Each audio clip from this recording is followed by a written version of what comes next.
খালি শুকরানি চাল খাই।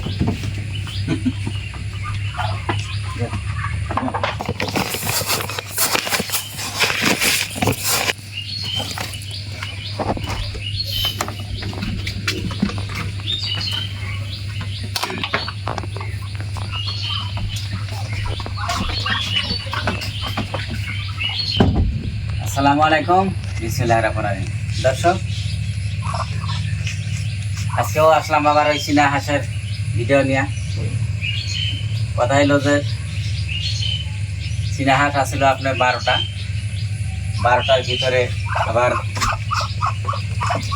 2টার মতন বেমারে আক্রান্ত হয়েছে। বেমারে আক্রান্ত হওয়ার জন্য আমরা আবার ওই রুমে,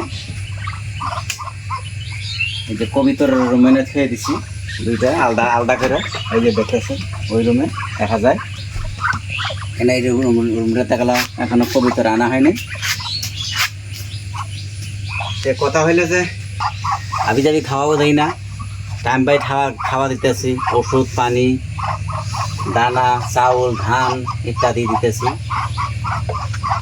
এর ভিতরেও হাঁসগুলা কীভাবে বেমার হয় আমরা এখনো বুঝতে পারিনি। কথা হইলো যে কী ক্ষেত্রে এরকম হইলো এখনও বুঝতে পারিনি। কথা হয়েছে যে কয়েকদিন রোদ খুব চড়া ছিল, চড়া থাকার জন্য হাঁসগুলাই যে দরজার নেটের তল দিয়ে বাইরে গেছিল। গরম পানিতে কিছু টানা ছিল, অল্প কতক্ষণ 1.5-2 ঘন্টা পরিমাণ আছিল।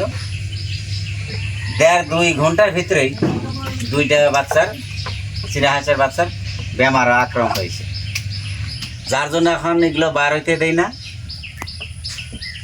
আর বেমারি দুটাও আলাদা করে থিয়ে দিছি, যে এগুলো হয়তো বেমারিগুলা ভালোগুলার সাথে থাকলে এগুলোও হয়তো ওই ধরনের বেমারে আক্রান্ত হবো, যার জন্য আলাদা করে থিয়ে দিছি, বাইরেও বার হইতে দিই না। হ্যাঁ, এই যে দেখেন চাউল দানা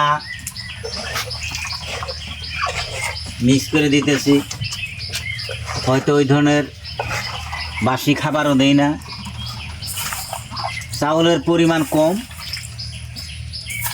দানার পরিমাণটা বেশি।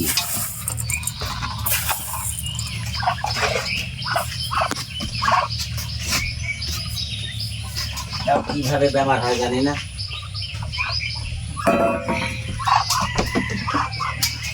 হ্যাঁ,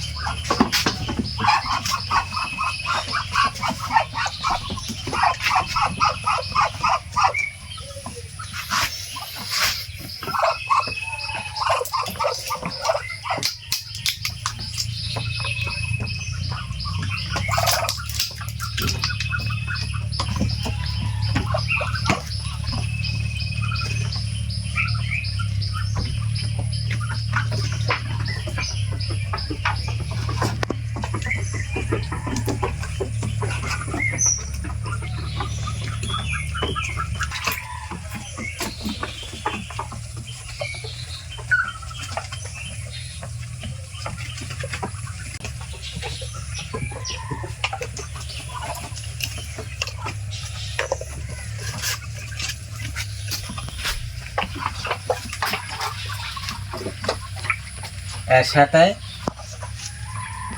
ওষুধ মিশিয়ে দিলাম, গরম পানি ঠান্ডা করে এর সাথে মিশিয়ে দিছি। পানিগুলো যেগুলো ঘোলা দেখতেছেন তার মানে আদার খায়, তারপরে এবারে এখানে এসে আদার খায় পানি খায়, যার জন্য পানির কালারগুলা একটু দানা দানা টাইপ ঘোলা ঘোলা টাইপ বোঝা যায়। এখন আপনাকে দেখাবো বেমারি হাঁস 2টা কি অবস্থা আসছে।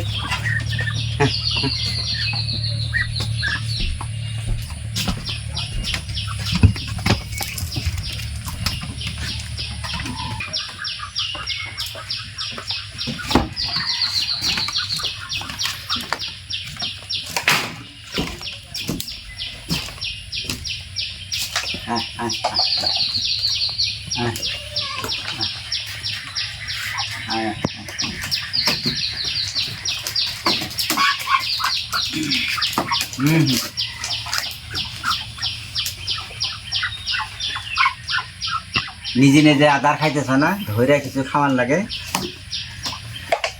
না খাইতে খাইতে একেবারে পাতলা হয়ে গেছে। না না না না, না।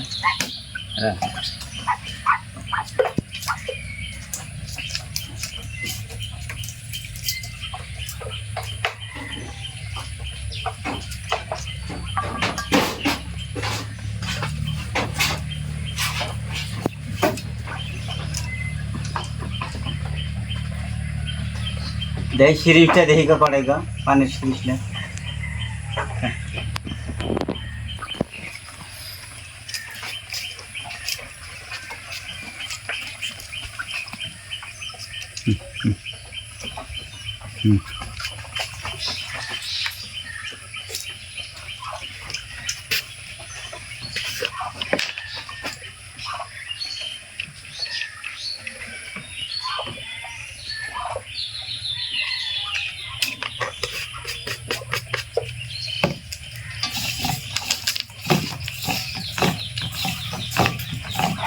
হ্যাঁ হ্যাঁ হ্যাঁ হ্যাঁ